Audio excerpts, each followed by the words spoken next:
Hello everyone, and this video is something that I think is interesting. In a video that I posted, I analyzed parts of the book of Micah, and I shared my thoughts on what I thought the future of the United States would be. Now, what I did not know was that a man named Henry Groover had a vision some time ago that was very similar to some of what I thought the future of the United States would be. So, take a look at a clip from the video that I posted, and then take a look at Henry Groover explaining the vision he received. Micah chapter 7, verses 7 through 8. Therefore I will look unto the Lord.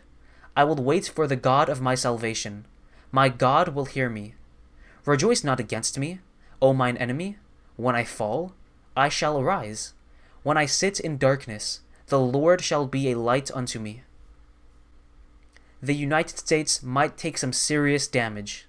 It might look like a shell of its former self. It might appear weak unto the world. However, though the United States might be in darkness, when the people invite the Lord back into the United States, the Lord will be a light in the darkness.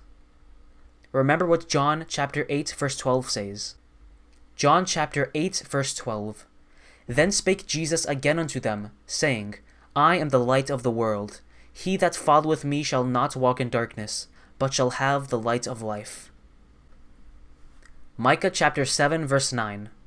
I will bear the indignation of the Lord, because I have sinned against him, until he plead my cause, and execute judgment for me. He will bring me forth to the light, and I shall behold his righteousness. Because the United States has sinned against the Holy One, even though they repent and have an understanding as to why they are being judged, they will endure the consequence. However, the Lord will be with them against their enemies. Micah chapter 7 verse 10. Then she that is mine enemy shall see it, and shame shall cover her which said unto me, Where is the Lord thy God? Mine eyes shall behold her. Now shall she be trodden down as the mire of the streets. When the enemies think that the Lord has abandoned the United States and try to attack, they will not be able to destroy the United States. However, the enemies will realize that the Lord has not abandoned the United States, and the enemies themselves shall be defeated. Micah chapter 7 verses 11 through 12. In the day that thy walls are to be built, in that day shall the decree be far removed. In that day also he shall come even to thee from Assyria, and from the fortified cities, and from the fortress even to the river, and from sea to sea, and from mountain to mountain. In that day the beast will be on the world stage, and he and the other powerful countries will stand against the weakened United States. I think your exact words is God said, don't bother, Henry, because they're given over to destruction.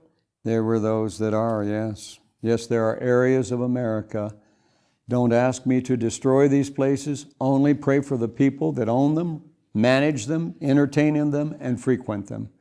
Because this area is marked for destruction. Yes, there are areas around America, yes, that are absolutely marked for destruction. If this nation doesn't repent, they will be the areas wiped out. It'll be what I call not the destruction of America, the purging of America. I don't believe in the destruction of America.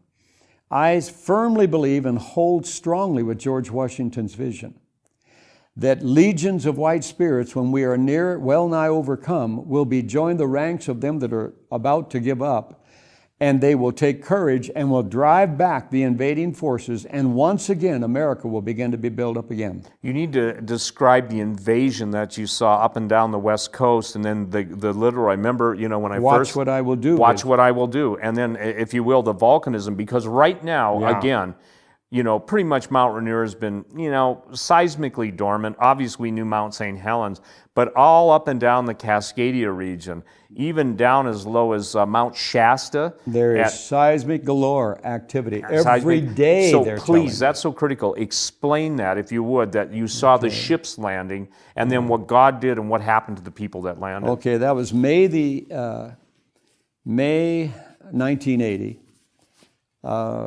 I'm sorry, 1990, February 1990, May the 18th, 1980 was Mount St. Helens blowing. February 1980. I still lived in Portland, Oregon, was getting ready to move to the Midwest, and I had this vision. In the vision, all of a sudden, I saw missiles coming at America over the very low altitude that missiles should normally come. And there were so many of them. And I hear a thundering voice behind me say, "Watch what I will do." And all of a sudden, the mountains along the coastal range start shaking. And as they're shaking, I see the missiles kind of do a funny thing and go down and crash, and they don't even explode.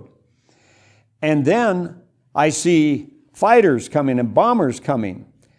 And there's so many of them coming at us. And then I hear the shout of the voice behind me again saying, "Watch what I will do." And out of those mountains where the shaking was taking place, plumes of ash are shooting into the atmosphere, and they're flying so low, probably to stay under detection, they hit into this ash and they flame out and crash. And then I see massive big ships, and I see them open up, and all of these landing boats coming out of them. I see Russian operators of those landing ships loaded with Chinese troops. I'm sure they were Chinese Oriental troops. And I hear the thoughts of the Russian operator. Our missiles may not have made it, our bombers and our fighters may not have made it, but there are too many of us. You will never survive this attack. And I hear the shout of the voice behind me again, "Watch what I will do." And those mountains that the ash was shooting out of, rivers of lava began flowing down all across into the ocean. And the operators are seeing this. They're not going to land their troops in lava. And they turn around, go back into the big boats. The big boats turn around and are fleeing. And the Lord said, "Now," He said, "I take care of my own. Now watch what I will do." And then again, I see like war machines that have made it into American soil, and they're coming. I see missiles that did make it, and they're heading right toward areas where there's a massive, quite a large number of people. I won't say a massive number, a large number of people. They're all dressed in white, but their feet are on the ground. And I see almost like a plastic dome, a clear dome go over them. And I see the missile hit and explode, and the wind is blowing all the contaminants away from the dome. And then I see war machines coming, and they're splitting, and they're going around these domes, and they're coming back together and not even looking at each other like, "Where have you been?" And then I see the foot soldiers coming, and they're splitting ranks, and they're going around these areas, and these people are praying. These are people that are on their faces praying in these domes. And they go around them and come back together, not even looking at each other. "Where have you been?" And God says to me, "I protect my own." So there's always, scripturally, there's always a remnant. And so therefore, God was showing me that there will be a remnant that will be saved.